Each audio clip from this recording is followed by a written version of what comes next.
Jamie Staples from Team PokerStars Pro Online. Still 5 players remaining. What is happening here? We played 45 minutes at this level, no eliminations. Hey, Jamie, if you want to spend some more time in the booth, try not to disagree with me so much, huh? Get out of here. He's pretty good.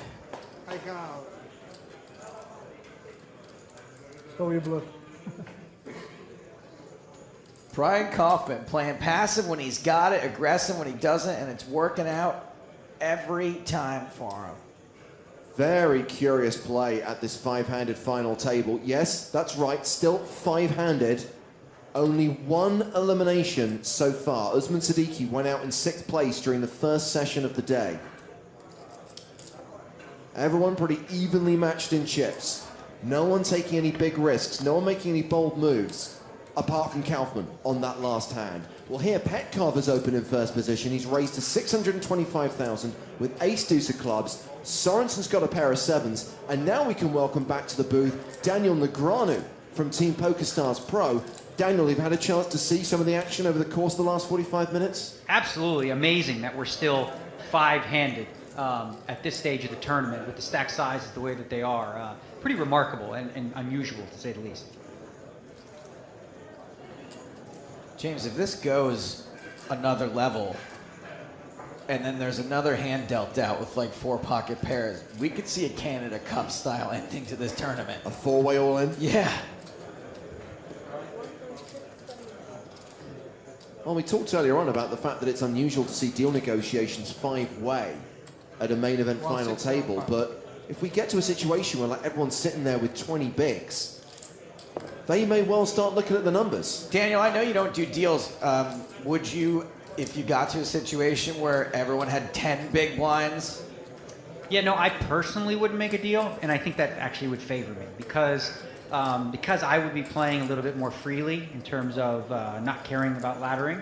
It can give me, I'm looking to win. I'm not really too concerned with the money, so it would just increase my chances to win if everyone else had 10 big blinds and I did too, and they were all doing the quote-unquote smart thing of being focused on money. I've never cared about money, even when I had none. True story. Well, the 3-bet from Sorensen, the re-raise with the 7s gets a fold from Petkov. Sorensen back out in front. He is from Lund in Sweden. We've mentioned a few times that he works in a warehouse. And can you believe this is only his 2nd live tournament ever, and he has locked up nearly 320,000 euros. That's amazing. Also, one thing I noticed in the last hour, I don't know if it's for luck or whatever, but he went back to the man bun. Did you guys notice that? I hadn't noticed. He went back to man bun. Could be a luck thing. He's got the scarf. A lot of people in America do the rally cap. You turn the baseball hat backwards. Sure. Yeah. Could be a thing. I don't know. Maybe it's just to wake him up, get all that air back there. Get the blood flowing up there in the cranium.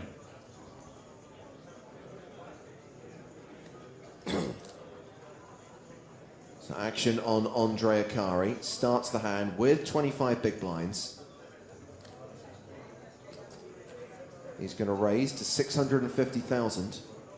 Andre has 8-10 of diamonds. Well, 5-handed, I like the play. You want to be, pushing the envelope a little bit and forcing your opponents to pick up a hand. Otherwise, you're picking up big, important pots. And Andre right now being in last place, he can afford to open it up a little bit and take some more risks. Queen, Jack of Hearts for Raffaele Sorrentino. So Sorrentino in the small blind. Never going to love being up against an under-the-gun raise. The hand is pretty strong 5-handed to at least see a flop with. What's dangerous is, sometimes you think, okay, do I re-raise with this? And what if my opponent has something and I'm, in bad shape? But I kind of like to call. Stapes actually mentioned this earlier. The problem with it is your opponent kind of knows what range you're in, and you're exactly in that range of hands. 8-7-7.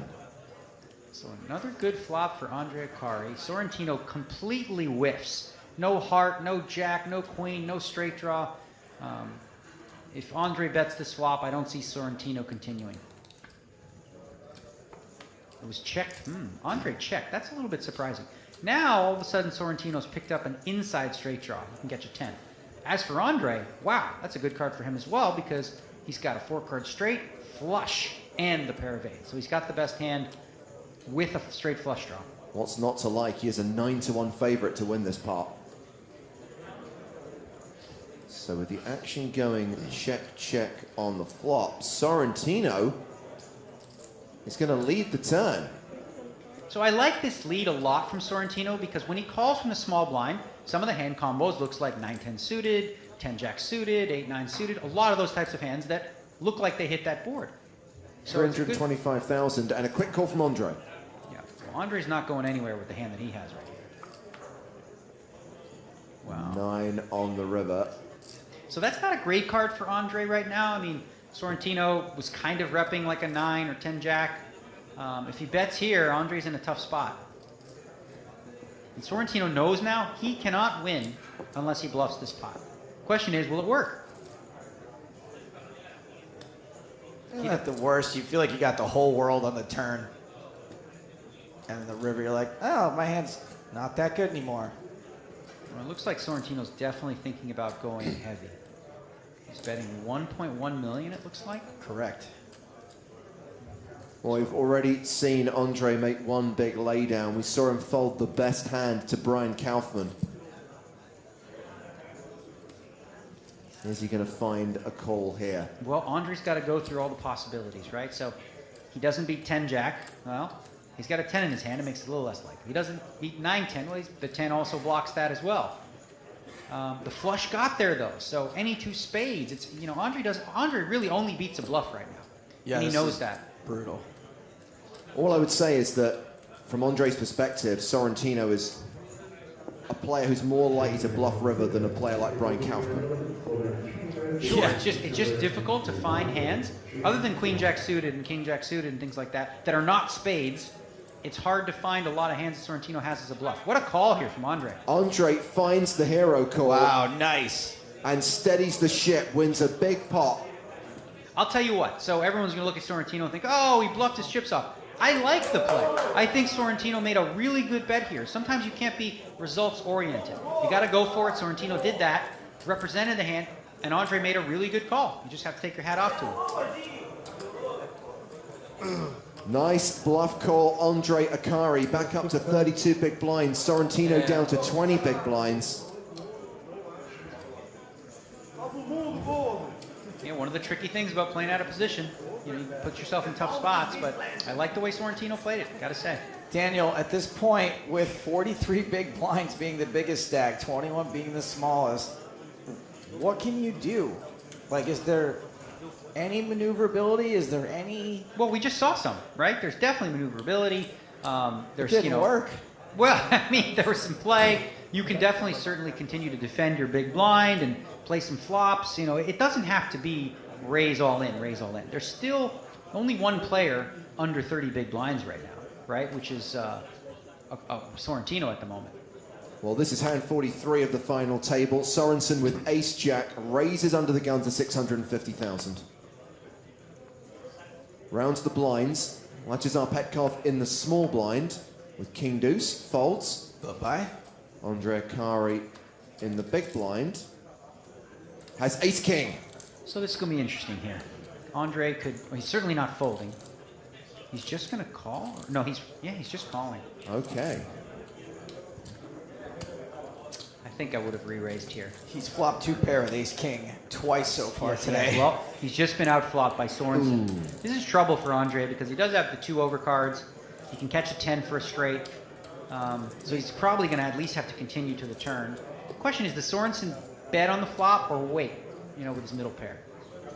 Well, Andre has checked to him. Looks like Sorensen's reaching for a bet. Wants to protect his jacks.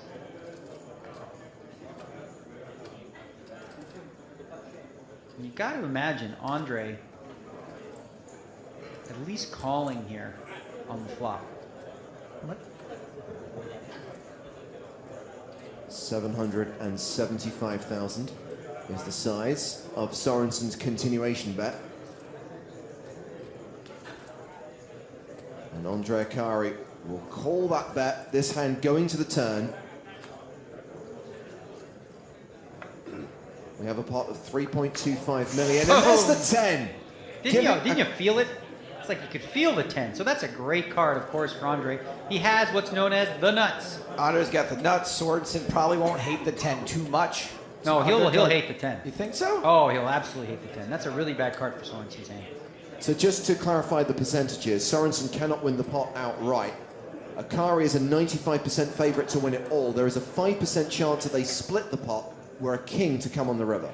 I think he's definitely going to hate the 10 now that Andre's led at it. This is very interesting that Andre led. You know, you don't see this typically. You know, if the player checks and calls on the flop, usually on the turn they're going to check. Andre decides to do what's called, and there's a term for it, they call it a donk bet, you know, betting into your opponent. And in this case, it makes a lot of sense here. If you put Sorensen on a hand that, you know, has like, you know, 2 pair combos, or maybe he's got ace queen, ace jack, he might check those hands back, but when you bet, he's probably going to call. So I like the play from Andre here, and it looks like Sorensen is at least curious. I mean, it's the point I just made with Jamie a couple hands ago, that nobody ever leads when they hit their card. Well, you got to ask yourself, like, what is he leading with? Like, what bluffs do I beat now if I'm Sorensen? Sorensen calls. What? 1 minute. The thing about the way Andre Akari played this hand is because he didn't re-raise pre-flop, I'm pretty sure Sorensen thinks, well, he doesn't have ace-king, right? So he kind of eliminates ace-king as part of the hands that he's up against, which makes it a little easier to call. That's why I didn't assume he would hate the 10 that much, but you're right. He probably, you know, he's not unaware of what can beat him now. 5.8 million in the middle. The board pairs on the river. Akari has a lock on this. Yeah, well, so, but Akari went from the nuts, you know, the best possible hand, to now he doesn't know for sure. He's got to be worried about that 10, because now, if Sorensen has jack 10, queen 10, pocket jacks, or pocket queens, he just lost. So the question is, does he check here out of fear, or try to get some value from Sorensen? He's checked.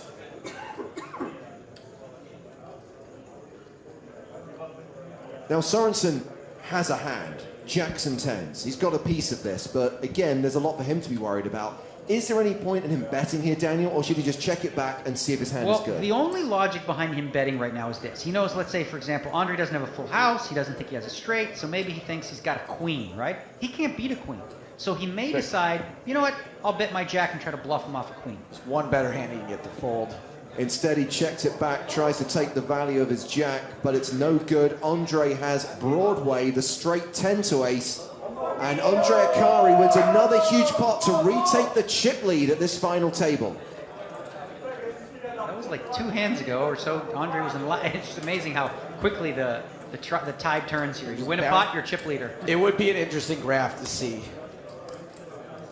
These 5 different lines swooping up and down, crossing over each other. Andre, ace-king, has been very good to him today, and I mean, what do you expect? He's got it in his last name twice. Very true. Nice little Omaha hand there. Sorensen down to 10 million. Just over 30 big blinds and 15 minutes until the blinds go up. We will roll into level 35 when they go to 200, 400. Surely we're not going to get to the end of this level with 5 players at this table.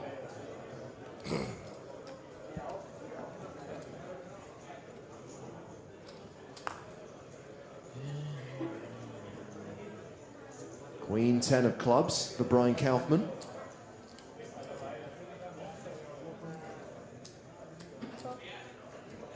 And that is a call. Well, you don't typically see that at the final table of a major championship, a limp here with the stack sizes that, you know, are present behind them. I don't hate it. I think it's kind of interesting. It's one of those things where if you really know what you're doing post-flop and feel comfortable in your post-flop skills, there can be some merit to it. Okay, well, we've only caught one of Raffaele Sorrentino's whole cards. We know he has the king of spades. He calls as well. Petkov is out. We've got ourselves a mini sweat with here, Daniel. Yeah. Well, let's start by eliminating cards we know he doesn't probably have, right?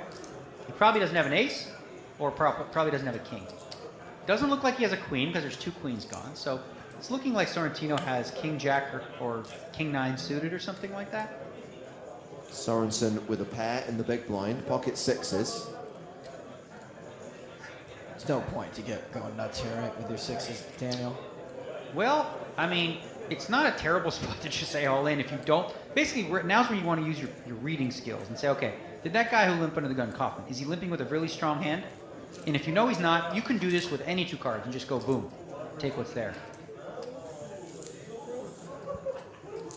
He had an option to take a flop, try to flop a set, and you know, win a big pot that way, but he sees the value in picking up what's in the middle already, and you can't fault him for doing that with a pair dealt. He's raised to $1 million. Kaufman looks perplexed. One of the tricky things about limping is, you know, typically when you limp, you're gonna have to call, and now you're forced into a pot that's pretty sizable. So Kaufman has called with the Queen 10 suited. Sorrentino with his king. So as my guess is Sorrentino has King Jack or King 9 of spades. Those 2 hands would be the most likely. Again, we know it's not kings. We know it's not ace king. He would have raised with those hands. So now he's just looking at the situation saying, okay, I'm in position. There's a lot of money out there. Do I want to take a flop and you know, try to hit what I'm drawing to? What are the chances that Andre somehow puts in another raise after you call here? You're not too worried about that? No, that's a non-thought. Like, he's not gonna. That's just like he's basically closing the action. Then. Sure, with just the big blind left. If you had a big hand in your Andre, you're always going to raise there.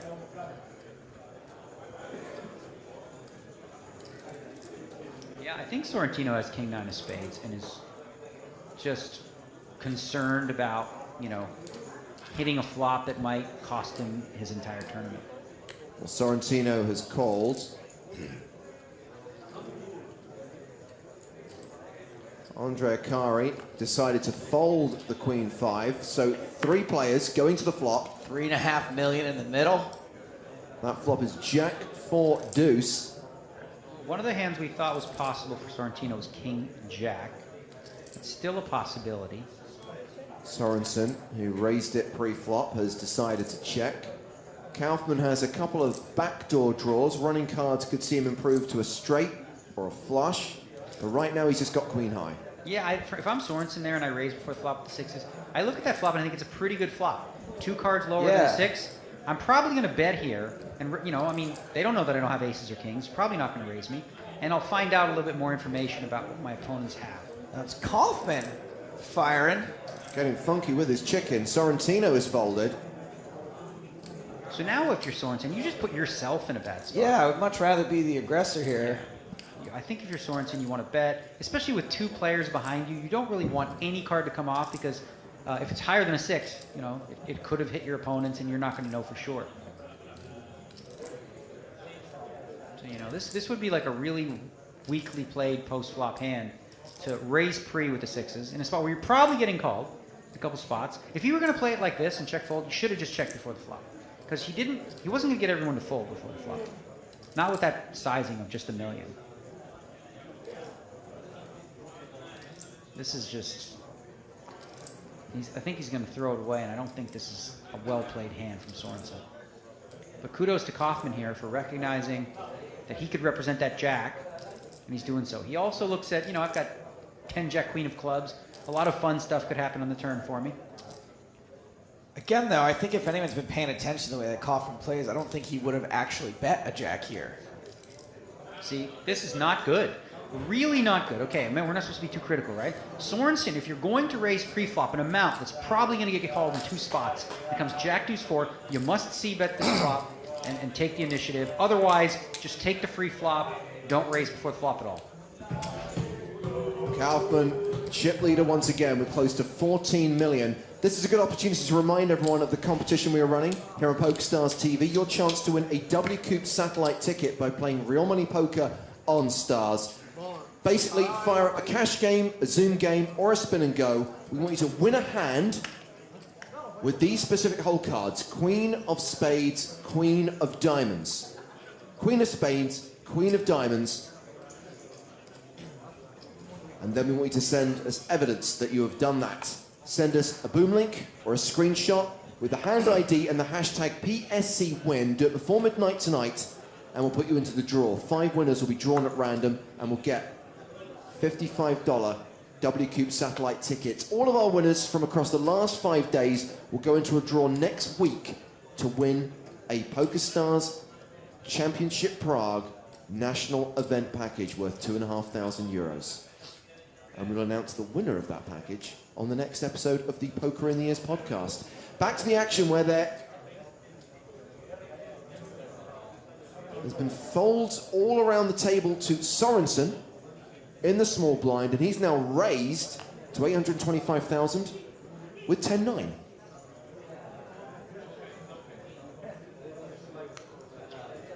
Kaufman has one of the worst hands you can have with 8-3, and he's thinking about what other than, well, I mean, fold and bluff. That's yeah. You don't call with this hand to try to, like, you know, play it for its value, because it doesn't have very much value. Hey, we saw somebody fold a big blind. I have not seen that too often at this table. Well, 8-3 I is, think is he one called of those you should. 8-2 suited before.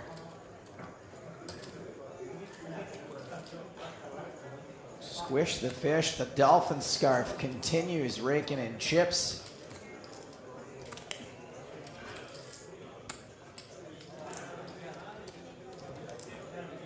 That reminds me of a really good joke that this girl I do stand up with in LA tells sometimes. Her name is Leah Kayajanian. She goes on stage and she says, so my last name's Kayajanian, but my Madden name is Dan Marino. Ha ha ha ha. I get it.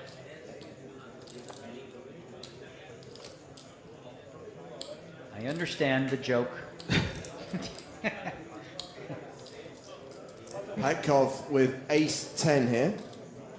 Is that a bad reaction when someone says, oh, yes, I understand the joke you just told me? Luckily it wasn't my joke, but Right. I'm not that precious about it. Ha.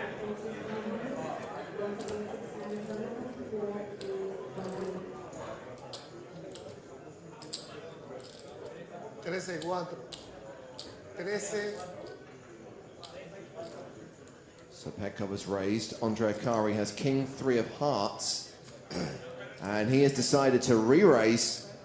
So this is an aggressive play from Andre here. You know, he's turning this king-3 of hearts into a bluff, trying to represent a strong hand.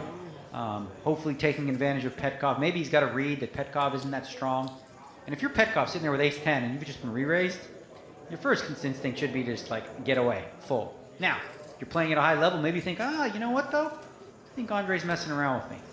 This is where the poker gets fun. It gets fun, but also, you know, it's stressful. It's probably more fun for you than most other people. I know that as an inexperienced player, you're deathly afraid of getting it, you know, four-betting or getting it and ripping it in and then being dominated. And just being like, I'm right. done. That's one of the great things about the type of hand Andre Akari's decided to 3-bet with is he's 3-betting this hand. If Petkov says all in, he's got an easy fold. You know, he doesn't have like ace-jack and he's going to say, oh, I don't know what to do. And this is easy. He knows already. He's 3-betting. That's it. He's not planning to call any more bets.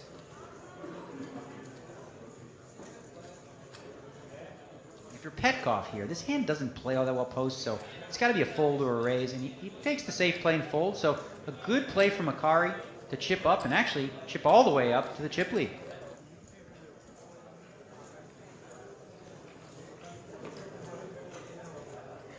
Still 5-handed. Huh.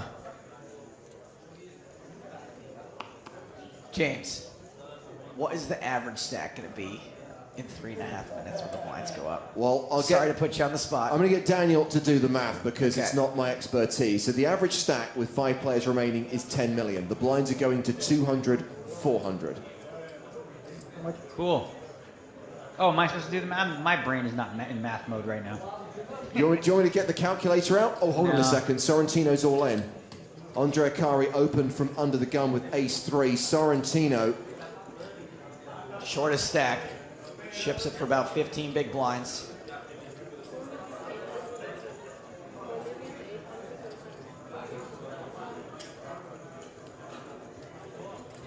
It's going to be a 25 big blind average unless someone goes broke on this or the next hand. Well, I don't see Andre calling here.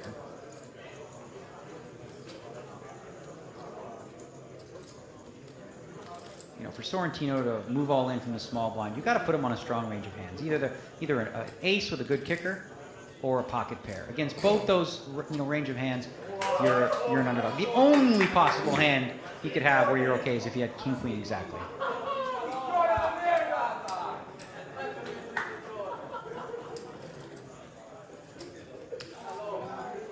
So Sorrentino's shove gets through.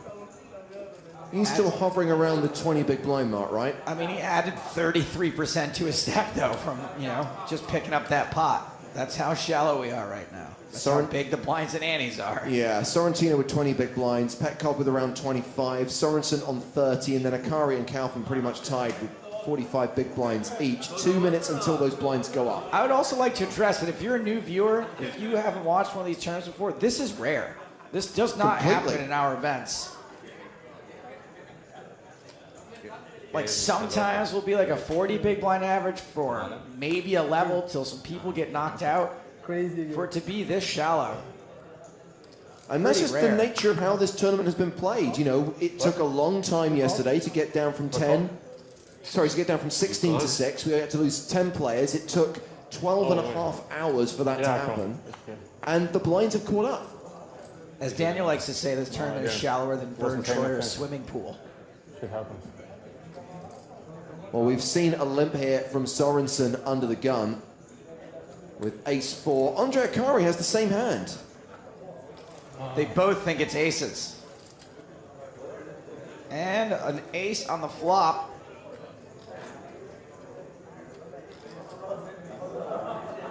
Now we know if it gets to showdown, this is likely to be a chop, but I wonder if it gets there.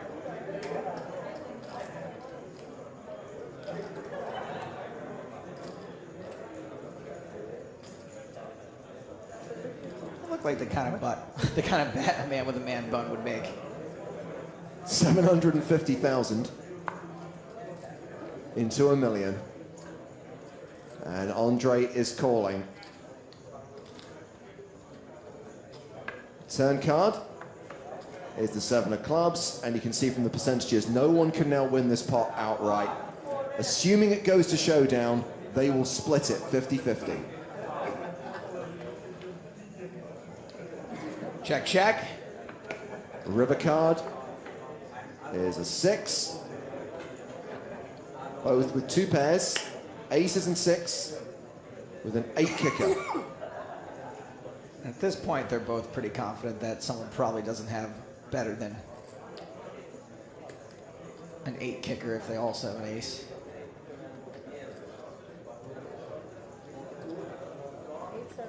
Andre bets the river. 875,000. That's a very convoluted way of me saying, I think Sorensen will call here.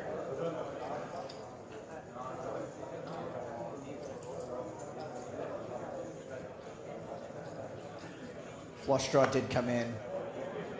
6 is now beating him.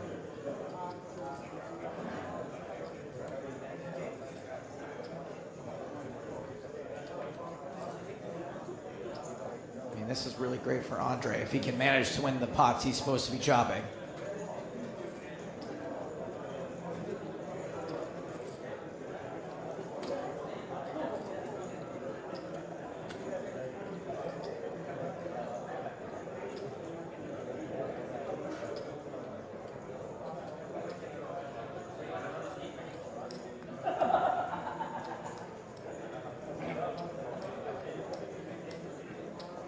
A little over 10% of the stack to call. Counted out the call.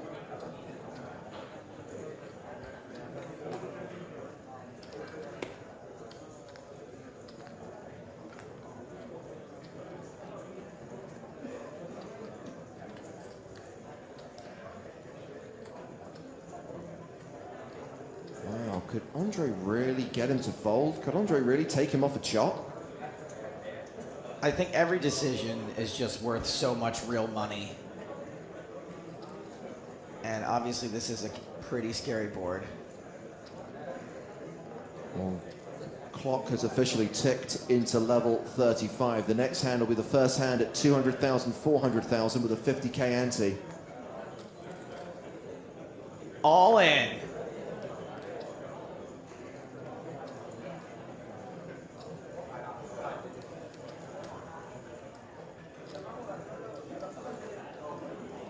2 minutes on this decision.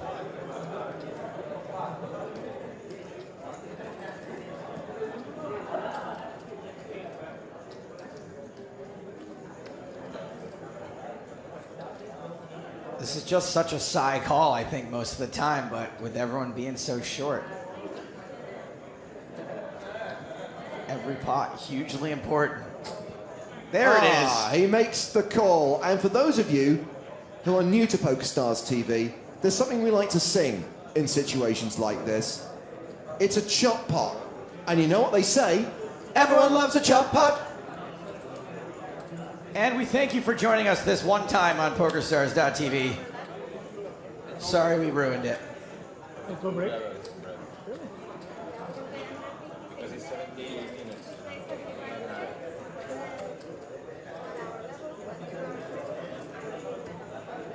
Sorensen playing around 9 million. Andre Akari still the official chip leader with 13.3 million.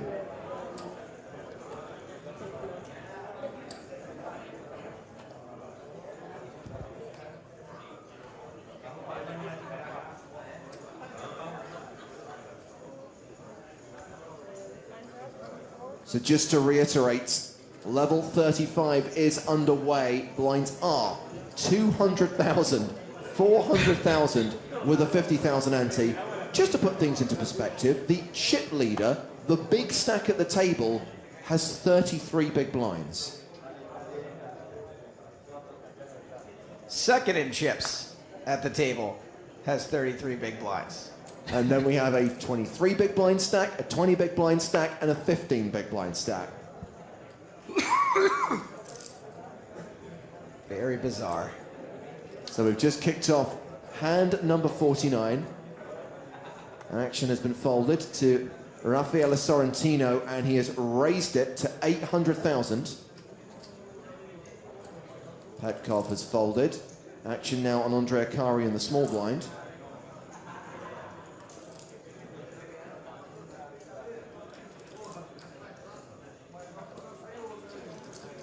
Akari folds. So action now on Sebastian Sorensen.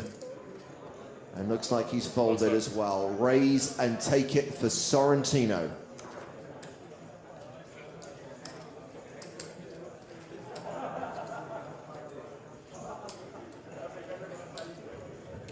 Akari officially the chip leader. Sorrentino still the short stack at the table. 5 players, I didn't think I'd be saying that, 5 players competing for the title, the trophy, and the 1.4 million euro first prize. Nobody's floated a deal yet, huh?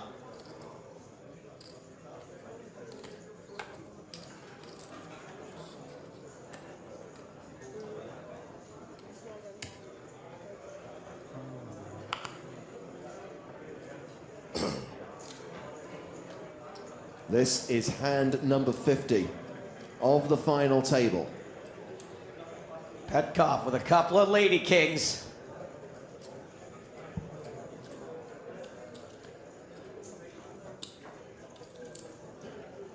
Raising with the queens, no doubt. Sure enough.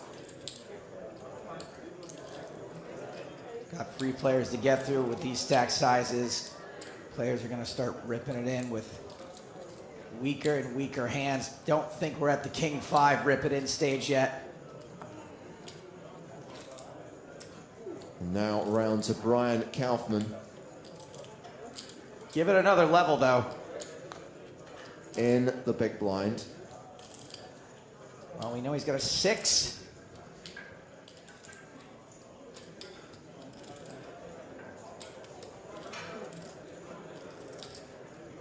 Curiosity.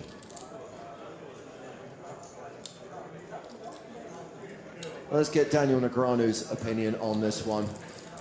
What's his kicker, Daniel? He's thinking about calling. Is this a pair of 6s? No, he's It's folded. a deuce. What a question. Yeah, it was another 6, yeah.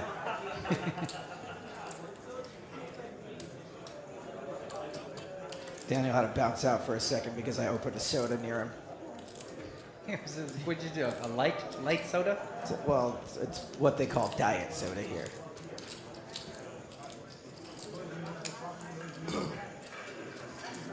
So the next break in the tournament will be in 52 minutes.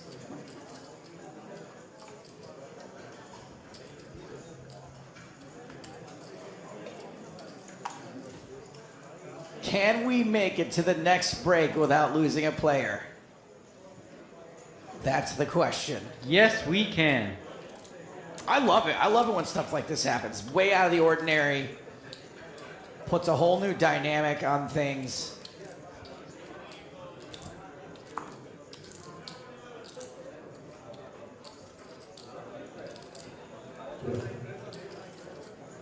Kaufman, 7-6 suited in the small blind.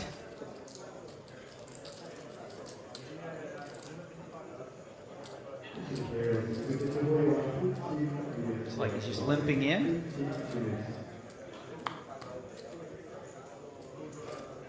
I mean, at this point, if I'm Sorrentino against the limp and I have an ace, I have one move. All of it. Yep. There it is. All you can eat. Yeah, bye-bye. Kaufman folds. I think if there's one player at the table most likely to be moving in like that, it's Sorrentino right now. So Kaufman has to be a little careful about how he plays small blinds. His limps are going to get attacked by a wide range of hands. So with a hand like 6-7 suited, it wouldn't have been crazy for him to go ahead and go all in first and put the pressure on Sorrentino.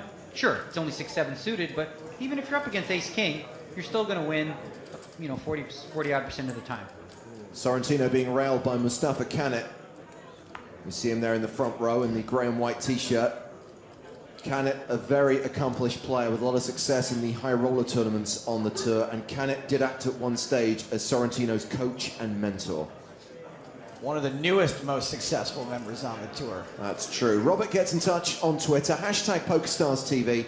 Hey, I'm teaching my girlfriend how to play poker. Would you guys say hi to Christina? A shout out for Christina Jones? So he wants me to be like, hey, Christina. Yeah. Thanks Hi, Christina. Yeah, that's basically what he wants us to do. Yeah, no, I'm not going to. Okay. Daniel's not doing it either. Nope. Kaufman with King 8 on the button. Daniel was about to ask for a picture and then thought better of You're in my head, Joe. it. We're cut from the same cloth in many areas, my boy. friend. You've never returned my underwear, have you? No, because I use that gag Yeah. every event I go to.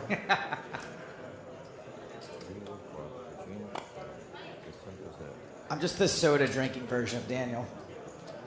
So that hand, raise and take it for Kaufman. So one of the key interesting thoughts to have about a tournament getting to the stage the way that it is, Yes. right? Typically, picking up lines and antes is whatever, right? It's good, but it's not that great. Now, it's crucial. It literally, one blind steal moves you from like 4th to 2nd. I mean, they're that close. Each round costing so many chips. If you fold away 2 straight rounds, you've just lost like, maybe 25% of your stack, which is a lot at this stage. I mean, there's so few big blinds in play, and if you break that down up against the money that's left to play for, each of these big blinds is worth thousands and thousands of euros.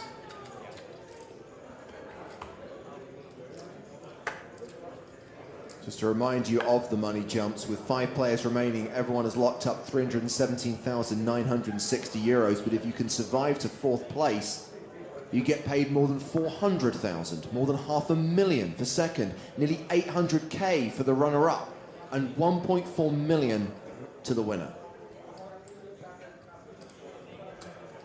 There's like 120 big blinds total in play right now. So even if they went to heads up, that's a 60 big blind average. Oh, see, I got it. Petkov Ace. with an ace in the small blind. And that, you know what? That's all we really need to see. He's got 19 big blinds. He could play this hand just looking at one card. He elects to just call. And Akari will see a free flop with 6 deuce in the big blind. Daniel, and blinds and antes are so important. Yeah. The level of aggression overall has been quite low. I mean, a lot of it likely has to do with just laddering up. At this point, you're looking at about 85,000 euro increase for, one player going out. And clearly, I think that's had an effect on the play and the fact that there's still 5 remaining. Do you think I don't know for sure, right? But I assume that I think that I would have gotten in a lot more than these guys have here because I don't think I'm that good of a player. So I'm going to be moving all in more, like from that position. Yeah, with an actually, ace in the small blind. I think if you were a really good player, you would be doing it because it's the correct play. Okay. Yeah, so poker's an interesting game. It's like if you think of any sport. Think of like American football. So if the defense is covering the pass, well, you throw. Well, if they're all covering the throw, you pass. So if the table is playing too tight, you open up. If the table is too crazy and wild, you tighten up. So the case here has been clear that the play's been relatively tight. We've seen Andre try to mix it up there with the 10-8 suited, 3-betting with King 3 of hearts. He's definitely getting involved. Sorrentino's another one. But otherwise, the play's been much on the safer side, to say the least. Like, do you limp there with an ace? Sometimes do you think, not you, but a person, because they think they can outplay someone post-flop? Yeah, for me, what I typically look at is like, how big of an edge do I think I have over my opponents at the table? If I think it's very large, then I won't take much risk. Whereas if I think, I have a lot of respect for my opponents, they're all good, I'm going to, if I get an ace, I'm going, wee, let's do it. There's it all in from Sorrentino. All right. Shoving for 7 million with pocket eights. Snowmans. Ooh, Petkoff here, folding King Jack quickly on the button. Holding paint. 7,300,000. Sorensen with King Jack in the big blind. Well, we know he's going to be missing a few outs if he calls. So here's the interesting thing, right? If Sorrentino realizes that these guys are folding hands like King Jack on the button, then he should be opening a lot, right? Sorensen at least thinking about this one. This is not an easy decision, and he's going to throw it away. Imagine this: if Sorrentino goes all in, 3 hands in a row, nobody calls. He's just won a boatload of chips. Yeah, He's like 2.6 million in chips. He's overwhelming chip leader, and everyone else is under 20 big blinds. So here is Sorrentino's biography. 37 years old, currently lives in Malta. Live earnings of $1 million, and most of that came from his win in Monte Carlo earlier this year. He took down the PokerStars Championship for 466,000 euros.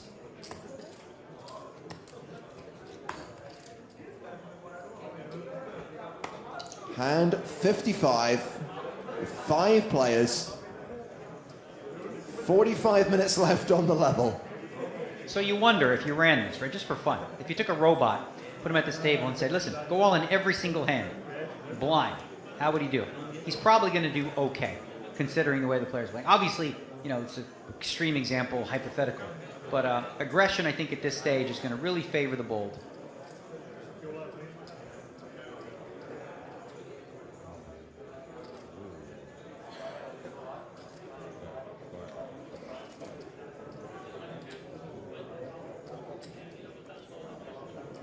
Sorensen with 7-5. So now we see him trying to push around Kaufman here with a raise with a really bad hand, 7-5 offsuit. Just hoping to steal it, and Kaufman having a worse hand than that. Which he will throw away.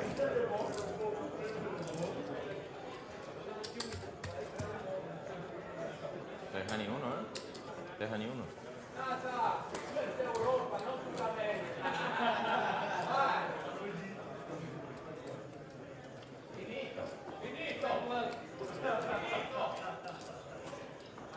Sorensen currently squeezed in the middle. Kari and Kaufman have the biggest stacks, 30 big blinds each. It's hard to even say biggest, because they're all about the same, essentially. Yeah, Petkov and Sorrentino with around 20 big blinds each. Sorrentino officially the shortest stack at the table.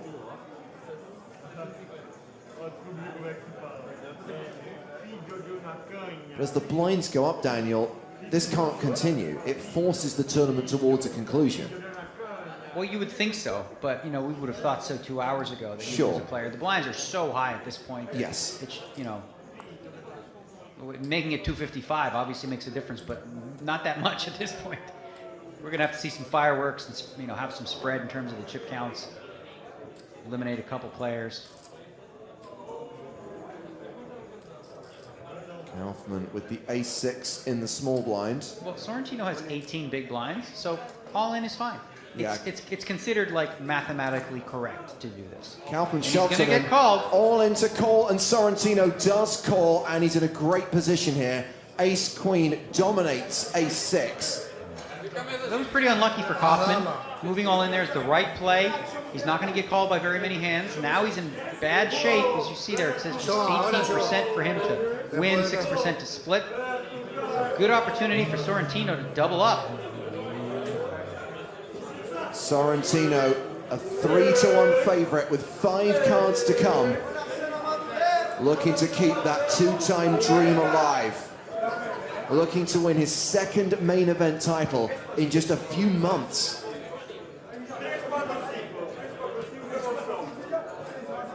The flop is King 10-7. Ace Queen still ahead. It's a good flop for Sorrentino. Kaufman's going to need to catch a 6. No real way to... Well, I mean, there are a couple ways to chop it, but it's not very likely. Sorrentino humming to himself, looking to fade a 6. Well, that does bring up some opportunities, Daniel. That's right. Now if the river comes a 10 or a king, they would split the pot with 2 pair and an ace 2. Kaufman looking for a king 10 or a 6. The river is a 9, and that means Ace Queen holds, and that means Rafaela Sorrentino doubles up through Brian Kaufman, and we get the big switcheroo. Sorrentino now the big stack with 38 big blinds. Kaufman now in the danger zone with just 11 bigs. Yeah, I'm going to call them all danger zone because everyone's in trouble in terms of count, but obviously a little more breathing room now for Sorrentino.